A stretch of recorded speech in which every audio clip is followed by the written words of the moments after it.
또 이 시간 하나님께서 우리와 함께 하심을 인하여 감사드리면서요. 저는 이게 말씀 묵상 제 개인적으로 이렇게 하면서 또한 설교를 하면서 이 사람들에 대해서 묵상하기를 참 좋아하는데, 제가 장로교회에 와서 이제 결심한 것 중에 아담부터 시작해서 성경에 나오는 창세기부터 쫙 인물들을 한번 제가 끝까지 달아보고자 하는 그런 결심을 하고 지금 금요일마다 설교를 하고 있습니다. 그런데 우리 뭐 아담이나 또 하와, 또 가인, 아벨, 셋, 이런 분들에 대해서는 아마 설교들 많이 들으시고 이야기들 나누셨을 거예요. 그런데 이제 에노스, 창세기 5장 한번 다 펴서 보실까요? 예, 창세기 5장이 이제 아담의 계보는 이러하니라 이렇게 나오고 있지요. 예, 그래서 이 계보 족보인데요. 여기 5장 6절 한번 누가 읽어 주실래요? 네. 음. 셋은 105세에 에노스를 낳았고, 예, 그다음에 에노스를 낳은 후 이렇게 807년을 에노스를, 지내며 자녀를 낳았으며, 이렇게 해갖고 지금 에노스가 처음 나오는 곳이 이제 5장 6절인 거죠. 예, 그러니까 에노스는 에노스의 아버지가 누구죠? 음, 이시, 셋이겠죠. 이시, 셋이 에노스를 낳았다. 이렇게 하잖아요. 그러니까 에노스는 아담에게 있어서 몇 대 손인가요? 지금 셋이 누구 대신 태어났어요? 누구 대신 주신 거죠? 이, 아벨, 아벨 아벨 대신에 대신 했어요. 그러면은 아벨 대신에 셋이고 셋의 아들이 에노스면은 아담에게 있어서 에노스는 어떻게 되나요? 증손자, 손자지요, 손자. 손자, 증손자가 증손자가 되나요? 아담의 증손자, 3대 손이면은 예, 그게 손자고요. 예, 손자죠.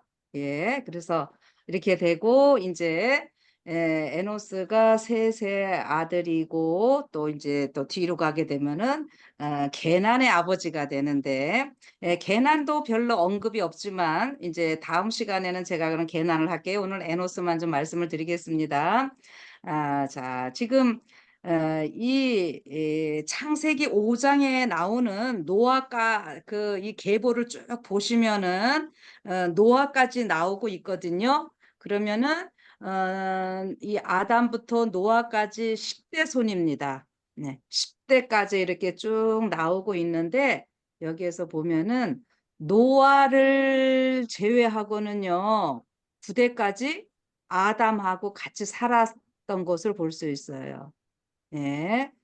자, 그런데 지금 여기 그 에노스에 대해서 그 저기 4장 26절에는요 이렇게 나오고 있습니다.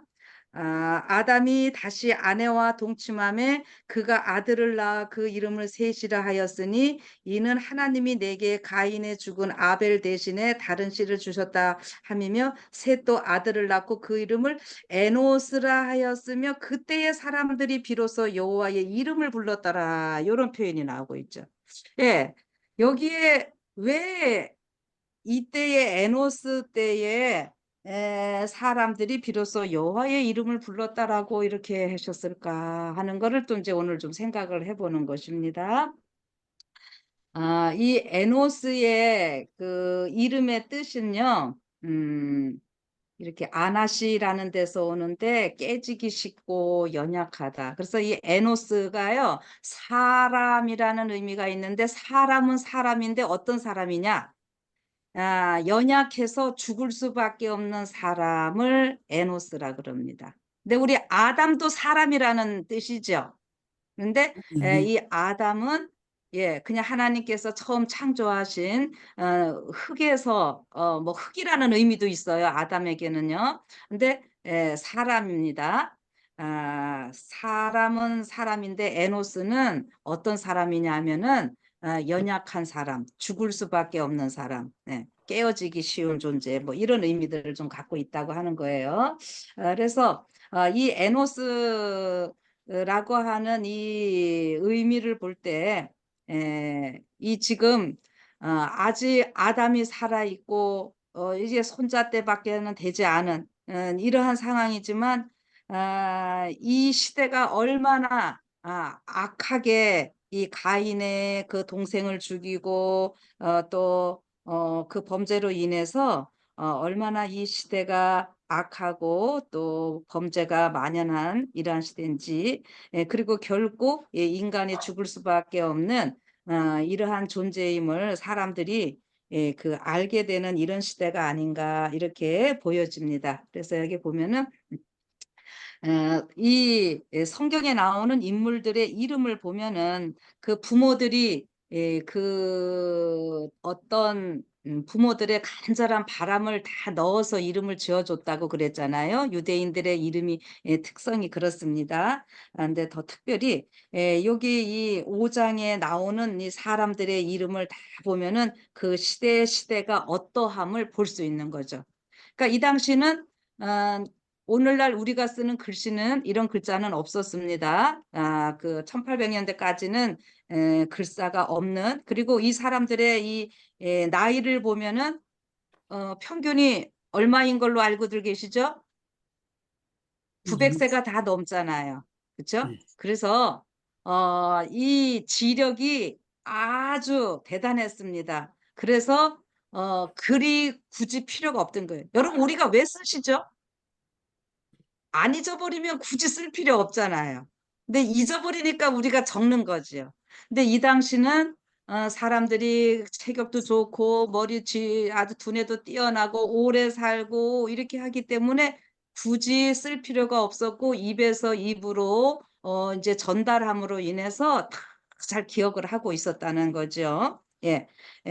그럼에도 불구하고 이제 이렇게 그 이름에다가 그 모든 그 하나님의 그 귀한 뜻을 또 넣어주고 계셨는데, 이 구약의 또 인물들이 우리 예수님께서 이 땅에 오셔서 하실 일들을 또 보여주는 이러한 모습도 있습니다. 그래서 이제 이런 저런 것들을 같이 좀 생각을 하시면서 이 에노스를 본다고 하면은 왜 에노스 시대에 그 비로소 여호와의 이름을 불렀다 이렇게 말을 했을까 하는 거를 조금 더 생각을 해보는 것입니다.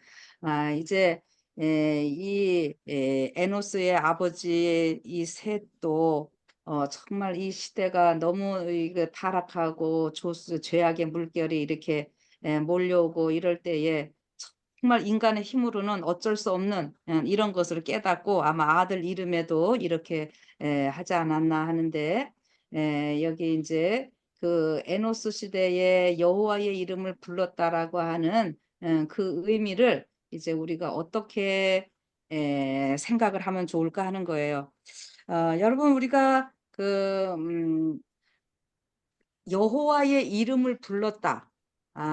이것은요, 이렇게 보니까요, 하나님과의 어떤 인간적인, 인격적인 관계가 이렇게 맺어졌을 때에, 요런 하나님의 이름을 부르는 것을 강조한다라고 이렇게 학자들은 이야기를 합니다.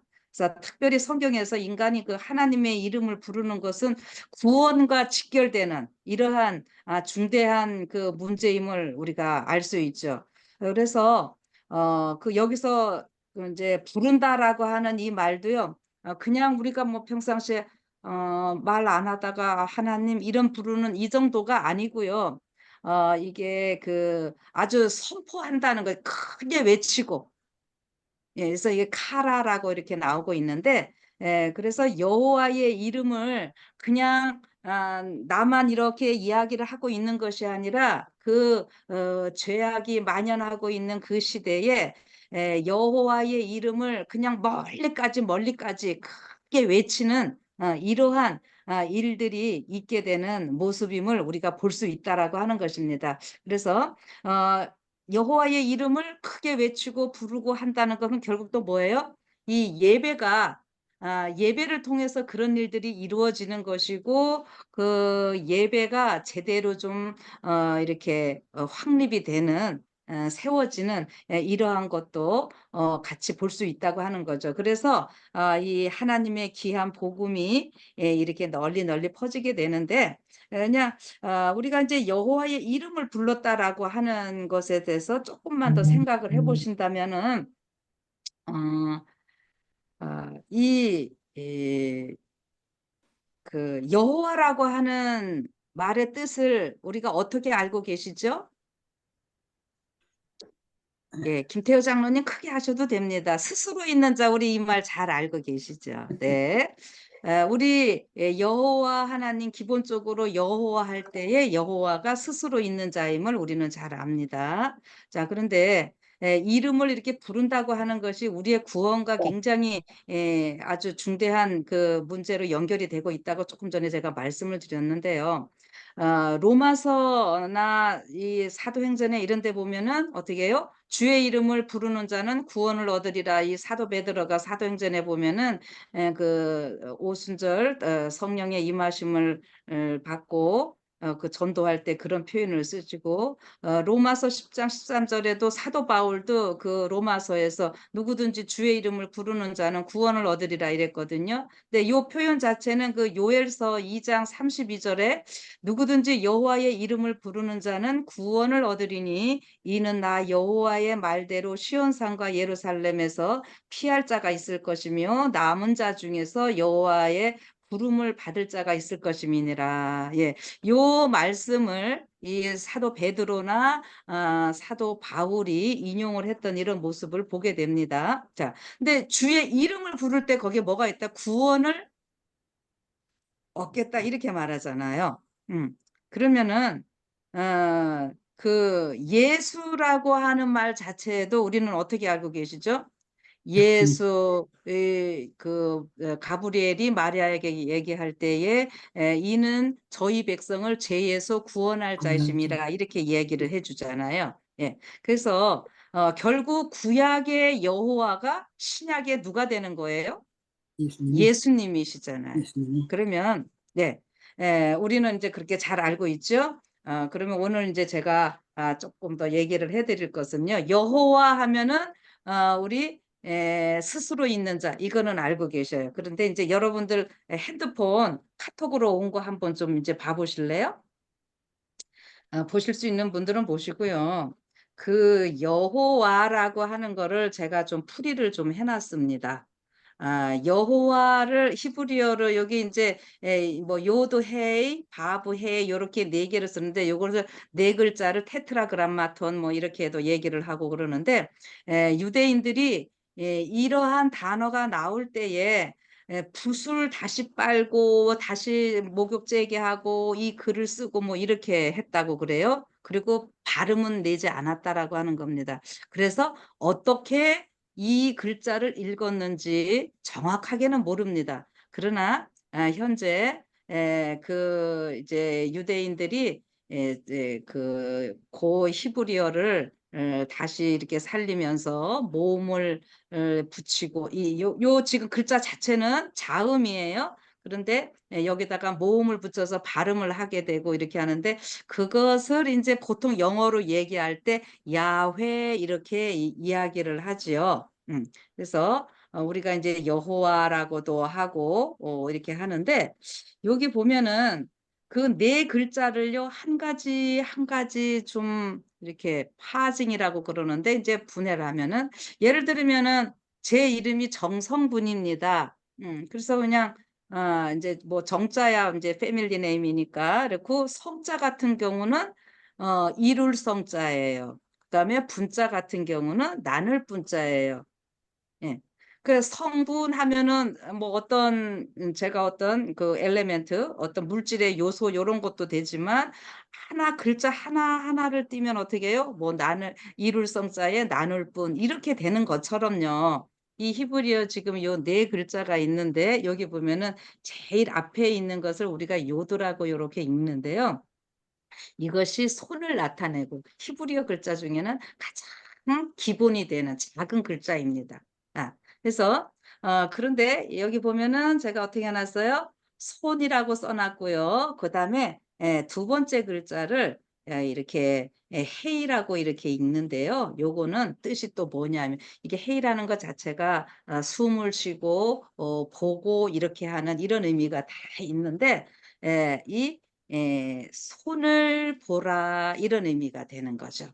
그러면 그 다음에 또 세 번째 글자는 이렇게 우리 뭐 짧은 기억 같이 이렇게 되어 있는데 이게 못을 의미합니다. 자, 그런데 못은 어떤 역할을 해주죠? 못은 우리가 어떤 그 건물을 지을 때 어떤 물건을 연결할 때에 이 못을 박음으로 인해서 연결이 되기도 하고 고정을 시키고 이런 역할이 못이잖아요. 자, 그러면은요. 이게 요 글자가 이제 바브라고 우리가 이렇게 이야기를 하는데 이것이 못이라는 의미도 있고 하늘에서 내려오는 요런 의미도 다 있거든요. 그러면은 이제 이게 무슨 의미가 될까요? 네 번째 헤이는 앞에 거랑 또 같으니까는 보라. 그러면은 이 여호와라고 하는 말이 스스로 있는 자 이런 의미가 있지만은 손을 보라. 근데 손에 뭐를 보라는 얘기예요? 못자국을 못자국을 보라. 못자국을 보라. 이해되시겠습니까? 네. 그러니까 이 구약의 이 여호와 하나님이 무엇을 하시겠다는 겁니까? 우리 인류를 구원하기 위해서 언젠가는 인간으로 이 땅에 가셔서 뭘 하시겠다는 거예요? 그러시고 예, 십자가에 못 박히겠다라고 하는 거잖아요. 인간의 죽음을 위해서. 이게 기가 막힌 얘기죠. 그래서 여기 이 못이라고 하는 것이 아까 제가 뭔가 연결을 한다 그랬잖아요. 그러면은 여기 또 우리가 무엇을 또 생각할 수 있나요? 예수님이 십자가에 이 못이 박힘으로 인해서 우리 인간의 모든 죄를 다 용서하시고 우리 인간의 죄를 대신하시고 예수님은 죽으시고 우리는 용서를 받고 예수님이 부활하심으로 우리에게 또 영원한 새 생명을 얻게 하시고 이런 여러 의미들이 있는데 죄로 인해서 하나님과 우리 사이가 어떻게 됐어요? 멀어졌죠. 우리가 인간과 인간 사이도 멀어졌죠. 그러면 이제 그 다음에 어떻게 돼요? 이 못으로 인해서 예수님이 십자가에 못 박힘으로 인해서 어떻게 된 거예요? 하나님과 우리 사이도 연결이 되고 인간과 인간 사이도 연결이 되고 그래서 우리 십자가는 어떻게 해요? 우리 보통 이렇게 됐지만 요거를 제대로 한다면 어떻게 하면 좋겠어요? 이렇게. 그래서 예언의 신 같은 데 보면은 예수님이 인성을 쓰심으로 인해서 한쪽 손으로는 아버지 하나님의 그 보좌를 붙잡고 우리 인간들을 붙잡고 이렇게 해서 하늘과 우리 죄에 있던 인간들이 교통할 수 있도록 해주시는 모습을 표현을 하는 그런 예언의 신 구절들도 있잖아요. 그래서 예수님의 이 십자가는 처음부터 끝까지 이렇게 이야기하고 저렇게 이야기하고 뭐 진짜 다함이 없는 주제라고 이야기를 하잖아요. 그래서 시대의 소망에서도 우리의 이 신앙을 위해서 예수님의 마지막 십자가의 갈바리의 이 장면들을 자꾸 읽고 묵상하라고 이렇게 하잖아요. 그래서 여기 보면은 이 여호와라고 하는 의미에 뭐가 있다고요? 그 손을 보라. 그 못자국을 보라. 그래서 저는 여기서 그 에노스 때에 그때의 사람들이 비로소 여호와의 이름을 불렀더라. 이런 표현에 대해서 정말 그들이 너무너무 죄로 인해서 모든 악함들이 만연하고 이렇게 할 때에 끝까지 어떻게 하는 모습들인 거예요? 하나님을 더 간절히 바라고 여호와 하나님을 통해서 그들의 그들 그 시대나 모든 앞 시대의 사람들이 언젠가는 오실 예수님이 있게 되고 메시아가 있게 되고 그렇게 해서 구원받을 인간들의 모든 삶을 그들이 바라보고 살았고 하나님께서는 우리 이 선조들의 이름을 통해서 또 그 복음을 계속 넣어주시고 희망을 갖고 살도록 이렇게 하시는 모습을 저는 좀 여기서 보게 되었습니다. 자, 그래서 오늘 이제 이 에노스라고 하는 이름 좀 한번 좀 잘 기억을 하시고 죽을 수밖에 없는 연약한 사람이지만은 그러기에 누가 필요한 겁니까? 예, 우리는 예수님이 필요한 것이고 우리가 에노스가 우리 각자도 누가 되면 좋겠어요? 예, 에노스라는 사실을 또 생각하시고 뭐 1차적으로는 당연히 예수님을 표상하는 이러한 인물이지만은 오늘 우리의 삶 가운데 나는 죽을 수밖에 없는 죄인이다, 에노스다. 이러한 그 마음가짐이 필요한 거죠. 그래서 또 오늘 우리는 또 어떻게 하는 겁니까? 우리의 첫 시작을 모든 것의 시작이 되시고 힘의 능력이 되시고 구원이 되시는 또 예수님을 의지하는 이러한 삶이 또 있게 되는 것이죠. 그래서 저는 이제 이렇게 목회를 하고 또 여러 사람을 만나고 지난주에도 집회를 하고 뭐 여러 이제 일들을 하는데 왜 교회가 분열되고 또 이렇게 참 연합이 잘 되지 않을까. 말씀을 전하는 사람들은 많은데 또 뭔가 이렇게 왜 또 좋지 않은 이런 이야기들도 들릴까. 이럴 때 결국은 이게 우리가 그 교만인 것 같더라고요. 근데 에, 그 나의 어떤 이기심, 자아를 높이고자 하는 이런 일들이 있음으로 인해서 교회 안에서도 직원회를 할 때나 뭐 여러 이제 어려움들이 있고 또 들려오는 이런 소식들을 보면은 좀 그런 일들이 있는 것 같아요. 그래서 저는 정말 우리가 에노스, 나는 연약한 죽을 수밖에 없는 죄인이다. 그래서 겸손하게 그래서 우리의 구주 예수님 정말 이 시대 믿음으로 말미암는 의라는 것이 뭐 거창하게 설명할 게 아니잖아요. 우리가 의롭다 하심을 얻은 것은 바로 예수님을 통해서 된 것이고 처음부터 끝까지 뭐 칭의 때만 예수님의 의가 필요한 것이 아니라 우리가 이제 성소 문제도 많이 다루잖아요. 근데 보면은 되게 그 성소뜰, 성소, 지성소 이렇게 우리가 평면도를 놓고 뭐 이야기를 하면서 성소뜰 예수님의 십자가 여기에 칭의가 이루어졌고 그다음에는 또 이제 성소에서 뭐라고 우리가 이야기를 하죠? 성화를 이야기를 합니다. 자, 그런데 그다음에 지성소는 뭐죠? 영광화. 그래서 영화. 그래서 justification, sanctification, glorification 우리가 이렇게 하는데 칭의에서는 내가 죄인인 상태에서 전적으로 예수님의 의를 힘입은 거라고 하는 거 인정을 하는 거에는 아무도 누가 뭐 얘기할 게 없어요. 다 거기는 뭐 100%다 동의해요. 이건 재림교회든 뭐 저런 개신교회든. 그런데 이제 그 성화의 단계에서 어떻게 됩니까? 성화의 단계에서는요. 뭔가 자꾸 나의 의도 좀 있어야 되는 것처럼 그래서 우리 재림교회 안에서 뭐예요? 완전론, 뭐 완전주의자, 뭐 막 이런 게 또 갈라지고 있거든요. 그런데 성화의 단계, 우리가 굳이 그거를요, 칭의의 단계, 뭐 성화의 단계, 영화의 단계, 이런 거를 나눌 필요도 없고, 그렇게 나눌 이유도 없고, 나누지 말라고 가이부인도 또 이야기를 하십니다. 칭의뿐만이 아니라 성화의 그 과정에서도 당연히 칭의가 있기 때문에 칭의를 통해서 성화가 되는 것이고 영화까지도 어떻게 되는 거예요? 칭의가 있기 때문에 그렇게 한 겁니다. 그러니까 결국 칭의라는 거는 뭐예요? 십자가예요. 십자가로 시작해서 십자가로 끝나는 것이고 하늘에서도 우리가 영원히 남아있는 거는 뭐예요? 예수님의 이 십자가의 못자국은 뭘로 남아있다고요? 영원한 기념물로 남아있고 이 십자가가 이 땅에서는 참 그 조롱과 흉악한 죄수가 받는 뭐 이런 안 좋은 것이었지만은 하늘에서는 어떻게 해요? 이 예수님의 손에 못자국, 이 십자가로 인해서 어떻게 되는 겁니까? 더 이상 온 우주에 죄가 들어올 틈이 없고 이 모든 것이 방어막이가 되고 영원한 아름다운 기념물로 되어서 이 구속의 과학은 우리가 계속 무궁무진하게 연구할 주제가 되면서 우리가 하나님께 찬송하며 산다고 하는 것 아닙니까?